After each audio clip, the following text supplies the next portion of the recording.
Okay, if you're just now entering us and you haven't seen part one or two, you can go to the very end of this video in the last 20 seconds. It'll be in your top left-hand corner, and it should hook you up either to part four if it goes there, which at the end of that one will, in the top left, will take you there, or that one will be part one.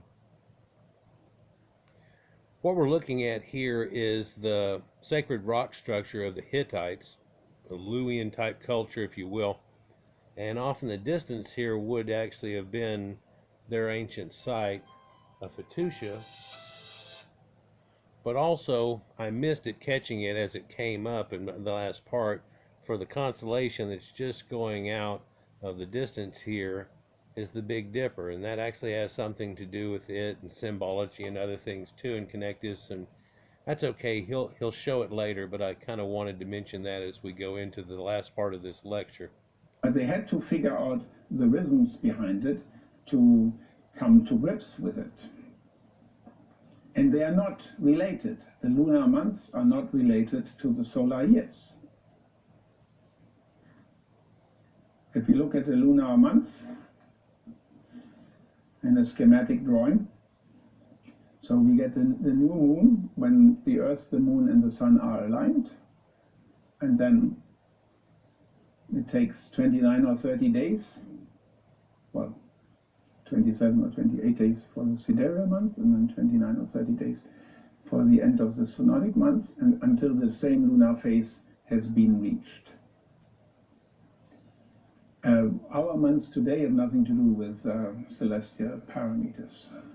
But back in those days, they were calculating the months by lunar phases. So when I mentioned a few times that back in the day we used to be hooked up with it all and all that type of stuff, that's what I'm talking about, how there was a magic to it all, there was this things and so on, and sure in Dungeons and Dragons type stuff, and I play in this fanciful type of world that's built off of mythology, but in reality it's something along this line. But also the things that he's talking about are things that were very sacred. In fact, just a few hundred years ago, no, you'd be a witch or something. A few hundred years before that, you were a heretic towards the church. A few hundred years before that, you were the most scholarly person around, because very few people actually knew this, and it was sacred kept knowledge that went on through. Let's continue though and see if we can get this in here, because now he's going to start to show you how all of these wall murals worked out and everything, and it's quite interesting. It's that onion gets to a thing, and the center of it's a Tootsie-Roll Pop. Watch this. And this is the theory how it worked. They had to look for the smallest common denominator that would work for days and months, lunar months and years. Now, if you take 12 lunar months of 29 or 30 days each, you end up with 354 days per year. But the years, of course, the 11 years longer. So it Days works, longer. but it doesn't work really well. It only works when you are calculating the lunar months, and every 2 or 3 years, see that down below, for 19 years, you add one intercalary month. Yeah? And if you do that over a period of 19 years, you add 7 months, doesn't matter when. In the end, the two are more or less synchronous. The difference is 2 hours. Yeah? So in other words, after the 18-year lunar cycle that runs around for the different eclipses there are that run through, on the next year, you have intercalary months. Through that time, though, on like year 4, 6, 8, 11, 13, 17, whatever, just stagger it. And in doing so, you end up exactly on. In fact, you're only off by a couple of hours, which adds up a small amount over the 19 years. You end up off of days, and then you have to take a leap year. That's the reason we kind of did the one we have now. This is the smallest common denominator between lunar months and years. It's 19 years. It was then equivalent to 235 lunar months, or 6,940 days. And then the whole circle and system starts all over again. And if you look now at Yasilikaya, now you remember those numbers. He's going to talk about that and other numbers that are fixing to add up here to him. But those numbers I've even mentioned to you before in Sacred Geometry and other shows we talked about it. we have the male figures on the left side of chamber A, here with the two bullmen, and the main scene due north. And we have the female figurines on the right side with this column pretty much in the middle. And then the question is, what do we make out of this? And we decided, after much thinking, why not put them all on one sheet of paper? So there are 66 deities here, 64 are preserved. Of one we only have the inscription, and one was pretty much stolen and found again, retrieved, and is now in the museum. It's called Yekpas, one of the female deities. So 66 altogether. And again, we stared at this for several months, not knowing what to make out of this. And I read hundreds and thousands of pages on Hittite religion and Babylonian astronomy. I lost some weight. I can only recommend, if you want to lose weight, get an interest in Babylonian astronomy. It helps. I agree. Until I came to the point where I thought, well, why not arrange these figurines in groups? Yeah? Easy. Make groups out of them. So the first group are, of course, the 12 figurines which look identical. And this has been recognized by Juan Antonio Belmonte in 1990, he tells me. He's published it in 2000, that the 12 male deities that look identical are indicative of the lunar months. Or the zodiac, and he'll say that here again shortly, because that makes more sense, because the lunars don't work out well. Well, it kind of still does if you turn that you've got to have that extra one in there every once in a while, and you put an extra lunar month in, doesn't it? Oh, well, it could go both ways. He talks about zodiac here in a minute. Then we have the climactic group, which is by itself defined, and then it's pretty easy. To the right of that, you have the female deities, indicated in red here, and then all the rest in between. So there are four main groups. Now, what have we achieved? A little bit. And then it took more weeks of thinking and thinking until I got to the point that why not count them? 12 in the first group, 30 in the next group, 5 in the main group, and 19 female deities. And these are numbers which are almost like Fibonacci numbers to an astronomer. When he sees a sequence like that, they say, yeah, of course, it's clear what it is. And I show you how it works.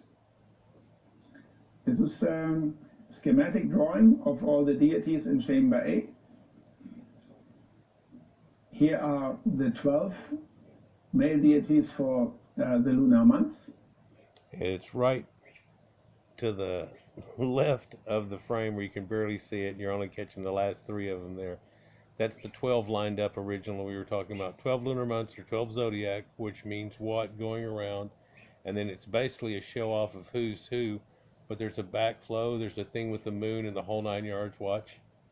They were counted from right to left because the moon is moving from right to left. They are heading towards the right, and Lewian hieroglyphic is always running counter to the direction of the figures. So if they're facing in one direction, the reading direction is in the opposite direction. Aha. And here we have the 30 days, counting from the right to the left. So the first day of the month is the first visibility of the lunar crescent. That marks the beginning of the month. And then every full moon coincides with the day where that's equivalent to the 2 bullmen. So symbolically, they are carrying the full moon in their bowl. And the last day of the new moon is the 29th or 30th. So that's showing up in there, isn't it? And in the very end here. And that's that processional piece. So there's the study of the thing of the full moon, which leads into what is that procession again, slightly different though, that apparently just happened here, which we're starting here again with the moon and backing up here, and it's being counted somehow. They could be taking idols and setting them in front of things and counting through the year. They could be doing a lot of different things that would help add to it. if you want to believe that they even needed such a thing. But it goes deeper again. But now you find that the full moon is encapsulated in that sacred boat of the sky that we were talking about. That starts to make a whole lot more sense. Then you figure out that that sunlight that was cutting to those beams make it all the way to that one statue there and the here, and then that vent thing works across here. So that's all sun worship and moments that those things are being deified constantly. And in fact, the sun part people don't get shown very much in winter, but really during the summer. That's amazing how that all worked out in that rock cliff. Well, they saw how it worked out and they put it lined up so as such. So if you think this was like, oh, well, they cut, no, this is like deeper and deeper again, and you're like, well, no, they had this a whole long time ago. It may come across to a lot of you that look like, oh, well, they figured this thing out, and wow, and lines up like a sundial or something. And it's like, no, no, no, it's definitely deeper than that, and it goes another level as he talks. Figure. And on the right side, we have the solar years counting from left to right now, against the direction that they are facing. And this is called, amongst astronomers, Enea Decaetris. It's actually the Metonic Cycle that was described by the Greek astronomer Meton much later, of course. So we talked about the Metonic Cycle. Earlier we were talking about pointy witch hats, and they had these symbols on them and everything, and it was a whole calendar. Well, it was the Metonic Cycle built onto the hat and the cycle built in. So it showed it there. And then, of course, that's that witch hat kind of situation, which later shows up in Europe and Germany and Switzerland and so on. And they've only found a few of them, but it's a witch's hat that would have had a witch hat down below it. And then, of course, witches and, got a lot of videos about a lot of connectives. And hopefully, if y'all been watching them, you've made a few in this one right here alone. But that Metonic Cycle works in that. And then they've got that on the wall, too. Well, hold on a second. This is way before the Metonic Cycle, isn't it? Yeah, there was a bunch of sacred stuff that people knew, and it was thrown in the Library of Alexandria and it went away. Everybody talks about, and they lament for it. Well, already, that's during the time of Alexandria. The Greeks had already been there for a long time, learning all kinds of stuff and putting it all together, too, with what they had. And 2 and 2 makes 4, as I talked about earlier. Let's go. And the marker is probably set to establish as a second annual cycle of 8 years. That also exists. It's called octaedros, but it could also have been a cycle of Venus or something else. Oh, that was that ledge that stuck out in that one video or one picture where it was real, and they were showing the ledging, and all of a sudden there was this extra ledge that the Masons had left there for some reason. That's the second back cycle, and it goes off of Venus. At least I think it does, definitely, and works off the cycle of Venus. So they got the moon thing, and then they got the Venus thing, and so it's all together, and it still works when they line it up right. That's the important thing. That's the extra level, and it's all around the whole room, and it goes with everything, and the sun comes up and goes, yep, that's it. It's amazing. So there were two periods for the years. And if we take 19 solar years here, this is equivalent to 228 lunar months plus 7 intercalary months, and equivalent to 640 days. And the average deviation per year between the lunar months and the solar years is 6 minutes, 6.5 minutes. So in 19 years, it's a little over 2 hours. And so this is how the system could have been easily used as a lunisolar calendar and could indeed be used as such today. It works in perpetuity.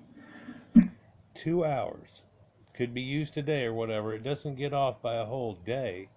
It gets off by 2 hours. Every once in a while we've got to add an extra day too, because ours isn't quite much. But by doing our little skippy go back, it works out great and works long term. Was it 1,400 and something years, and we're going to have to do it? Well, where are we at from the last time we did it? And anyhow, that's amazing. Now we asked an artist to reconstruct what the chamber A may have looked like, and it's somewhat like this. This is Rosemary Robertson who produced that. She worked on this for 7 months, and she has 40 years of experience with frescoes and late Bronze Age wall paintings. And if night falls, it looks a bit like this. This is the sky at midnight during the summer solstice in 12,005. So this is during that time. You get an idea that that moon crescent is right here where these people are, and we're talking about the extra deification right here. I mean, you see that little stand that's right over here, and there's another one right there. Perhaps those are those markers I'm talking about, and they're keeping up with it and stuff. Guards going on here, but oh, here's that one I was talking about. Hey, coming up is the Big Dipper. Hopefully you can see it right there is the Big Dipper, and it comes up and goes. But that whole sky right there actually just kind of spins because the Big Dipper points right there, and like that shot he had earlier where everything spins around it, it kind of points to it. That makes an ancient symbol that's popular from these people to a whole lot of other people that are connected to them way back earlier than that. There's those elf-headed people all on the left that you can see. The rest of them are kind of small. On the right side are the women.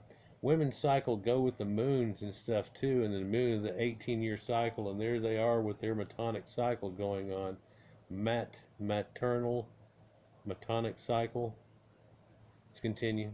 50 BC, Rita calculated. This was a ceremonial house for a number of religious festivals, including the New Year festival. And it's by no means as isolated a find as people have thought so far, because, for instance, in Carchemish, in the 7th century BC, these small figurines, they're only 2 centimeters tall, were found, and they are absolutely identical with those from Yassilikaya. So here we are 500 years later in Syria, and we have a trace of the same system. It could have been that this was a calendar that was widely used and used for a long time. Also, we saw the sun disk symbology and everything else, and we're talking about something that was widely used and used for a long time, more than just a calendar. A religion, portions of each other's lifestyles and things like that. I'm a little away from the microphone doing this because I know that you probably can't catch him as strong as you would me if I was up on the mic. People talk about me being soft all the time, so I'm trying to be right off edge like that to where you can hear him about as good and I don't come on too strong if you have it turned up. Let's continue. We also have similar records from Egypt. This is the publication of Napoleon's expedition to Egypt, reconstruction of the engravings on the Temple of Edfu, built during the 2nd century BC, so it's Hellenistic. And in here we have 30 deities to mark the 30 days of the lunar months with their individual names. And then we have 12 deities for the lunar months, and then three superior deities. So this is in Egypt 1,000 years after Yassilikaya went out of use. A very similar system. The first excavator of Hattusha was Hugo Winkler, and he started this excavation in 1906. And in the same year, he published a book in which he said, in principle, calculating the year means equalizing the circulation of the moon and the sun. The whole mechanism goes back to much earlier times than all our knowledge of history, that is beyond 3000 BC. Now, he said that a long time ago, but you can see that these German archaeologists were really heading on top of the stuff right there.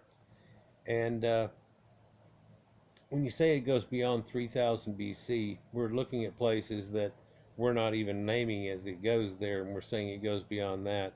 Sumerians go beyond that, but it edges off. Egypt comes close. We've got Stonehenge, but then again, we've talked about a lot of sites since then that go much earlier than that, and symbology that goes with this spinning wheel, that goes with this, that goes with that, that shows you that it all came together from a time much earlier than this. And this publication launched a major scholarly fight, which was later dubbed Pan-Babylonism, because he said much of our culture, and in particular our religions, is derived from Babylonia and was based on celestial concerns. And he was fought at the time by the established scholars, who were for the most part Jesuit priests, and didn't like these ideas, but it now turns out that Hugo Winkler was apparently very much ahead of his time. He makes that one comment about it, and that we have to give him that, because kind of he's making a shun towards what happened in World War II. You know, in the 1950s, though, people started getting a hold of those Sumerian tablets, and once they found out about all that, they're like, oh, wow. And then so much has been found out since then, and even recent studies and recent finds still, and it's still end up showing itself to, isn't that interesting? Let's continue. So, finally, what's left to do now for us and future generations? There's plenty, because this is leading us off in a new direction. For instance, at Yazilikaya, there's chamber B, which is a very narrow chamber. As you can see, there's a 12-meter tall wall that is almost due north, that is a 5-degree deviation. The gap in the rear is only a little over 2 meters, and in the front it's about 4 meters. And you can see the 12 male figurines, which we think indicate the months of the lunar calendar. If you take a position at the other end of the chamber and you look north, this is what you see. And because the wall is due north, this pointing bedrock that you see is basically pointing at the polar star. So at night, it looks somewhat like this.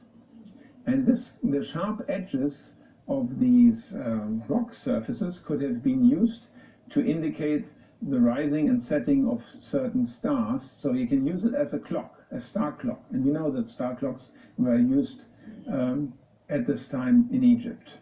You need those sharp edges, because when you remember the time-lapse movie with the rising stars, it's very difficult to say when exactly a star is rising over the horizon, because there's so much fog. But if you have such a sharp edge, you can determine it very precisely. By saying what's in this area at that time. In his picture, there's a big tree in the way. If you chop down that sacred cedar and get it out of the way, so you can have this one gap lined up into that area off of it, it becomes from that stone, and depending on your point of view, and of course that's the same every year. So once you get it figured out, that's that. Also, while we were in the field during the summer solstice, there was a very strong magnetic storm of force 5. So we ended up being able to record Aurora Borealis, Northern Lights, That's in beautiful. Anatolia in the summer. That's a rare event. And the question is, have the Hittites already seen things like that, and what would have been the effect on them?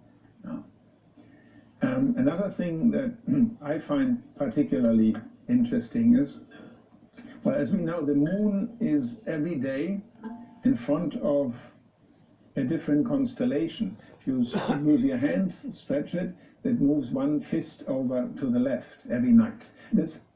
You know, that's something that's also about maritime. The maritime people all knew all this stuff. Of course, Phoenicians knew all these type of things and had it put together too. They had to have used it the way that they did. When you take your fist, you can say, well, one day it's here, and the next day it's there, and the next day it's there. Well, it's about one fist wide, holding it out in the sky.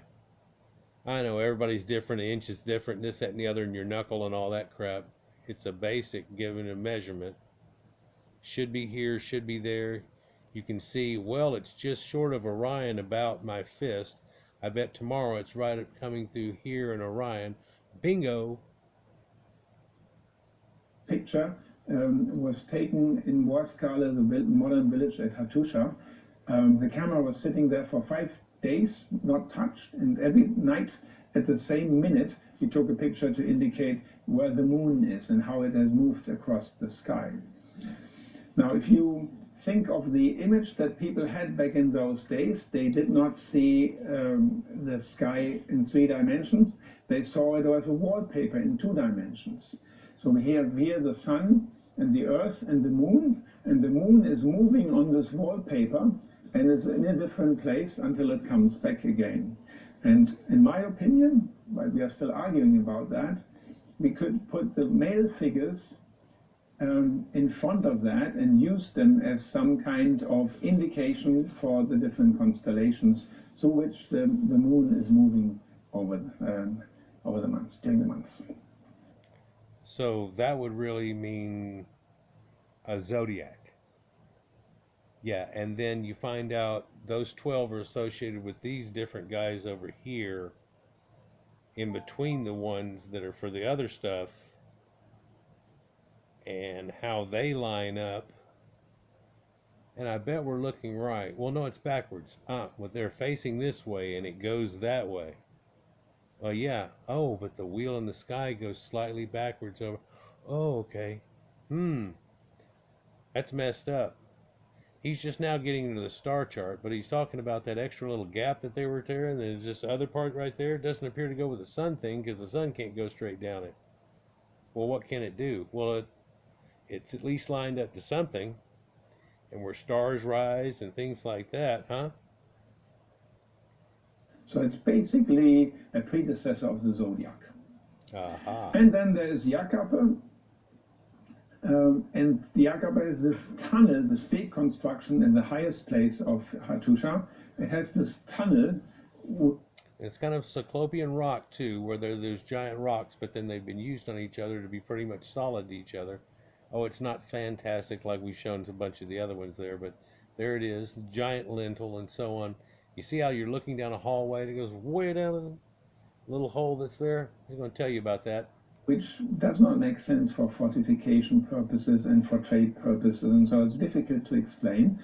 But it could also have had an astronomic function, because you can see it's a very small opening, and it's sloping, 71-meter long tunnel, sloping at 17 degrees. 17, so if we go back to this picture, the tunnel is in the center, it would be pointing at one star inevitably at a certain point. And now we can run computer calculations and figure out when it was built and which star it was meant to show, look at. So these are some things that, some of the many more things that would require more attention. And this may actually lead to a paradigm shift in the understanding of Hittite religion, because astronomical concerns were so far not really studied. Nobody really paid much attention to them. And now I come back to my conclusions and we repeat them. We understand them much better. Astronomy and astrology were part of Bronze Age religions. Not just there, but all over the place. But wow, huh? Temples and gates reflect astronomic parameters.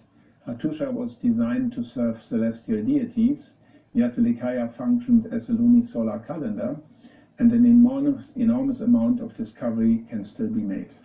And with this, I would like to finish by thanking the team, of which, except for one, all are here today. Rita is here.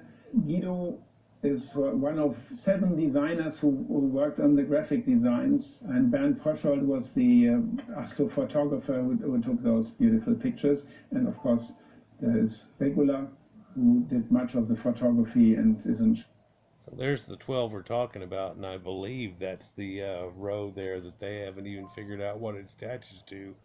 Well, why doesn't it have all the other stuff? Why does it only have the 12? Maybe it's supposed to be a zodiacal type of situation and so on. Just a thought. Well, how can you see that cut through there? Again, if you face the other way, it has a klitsch that goes through it that's hooked up right off of Sirius, and it does a spin around and it's cutting things off, and it would be where you would do that declination from. Maybe something that simple. much of web design for Lewian studies. Now, my final question is, why are we doing all this? Yes. You heard at the beginning, Lewian Studies is trying to put more attention at Western Anatolia. We have a certain theme, and that is we want to be factful, unbiased, public and visual. Factual meaning there's too much attention in archaeology at authorities.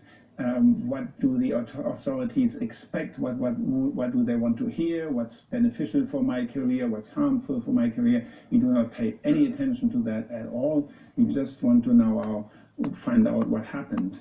And we want to do that in an unbiased way. In German, Ergebnis offen. Much of archaeology was conceived at a time when it was politically useful to emphasize European civilization, so it's Eurocentric, and that's one reason why there was little attention to prehistoric civilizations in Turkey, and that's the main reason why it's so easy now to make discoveries there, because nobody has really looked at it. And we want...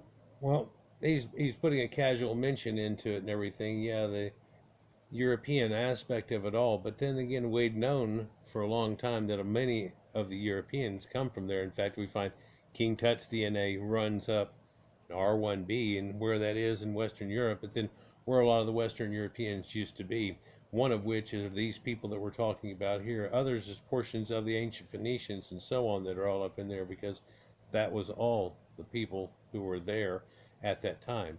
So you wonder why in archaeology sometimes, as snide as they'll be about it, what they'll actually finally give up is they'll say something like, in ancient Anatolia. Not necessarily the demographic that's exactly there now. There's remnants of it and everything, but in ancient Anatolia, or what we call Turkey today, or something like that. And they do that for quite a few places.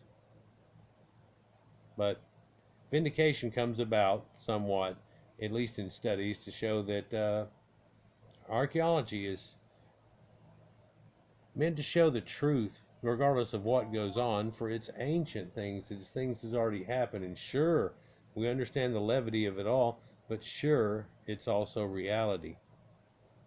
Let's continue. We want to make our material public. Too much information in archaeology is held back. Stuff is held in magazines, unpublished, sometimes for many years or even decades, because people don't have the expertise or they don't want it to be known. This is hampering progress. So everything we do is immediately available and open source, and all the material is available as well. And we want to make... Wow, so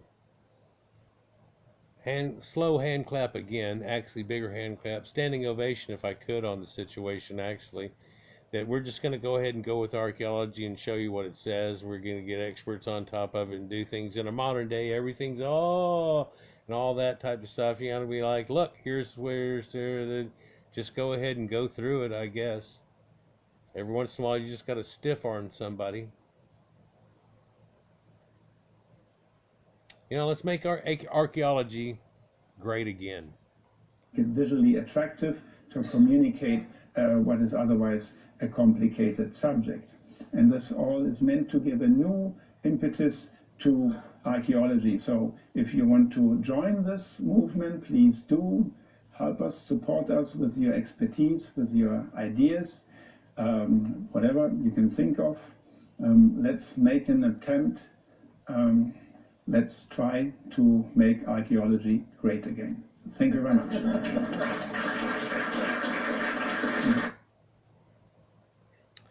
Very good. Well, we got it in on 3, like I said we probably would, and I was lucky I had to let a little bit roll there, but hey. So here we show connection to ancient Hittites and Lewians and these people that were there. You know, it doesn't get any playoff out here. Like, there was these people in Troy, and then something, and bronze collapse and mumble. And the Mitanni people and the Colchians, the people of the Golden Fleece, of the Iliad and the Odyssey, and all of the people connected to that, and where all of our musical scales come from or named from, the Phrygians, and all these different people are different sects off of the same type of situation. And again, we can see a connective of that pointy helmet. But hey, if you take that pointy helmet and you just put horns around on it, that's just kind of like the Sumerians used to have too. They talked about the lords of Aurora in situations that were just up in that situation up there. It starts to make connections way back into way back machine before. Again, he made kind of an inclination that they haven't even checked below the site in any way, so we might get another layer of that onion of the whole situation away that went on here. But then again, people are also making bounds into other sites like Göbekli Tepe, and now we're back at the end of the last ice age, and there are some people being able to do something, but all pieces mean something and make connections. Anyhow, like, share, and subscribe, and enjoy, and we'll get on to the next one. Peace.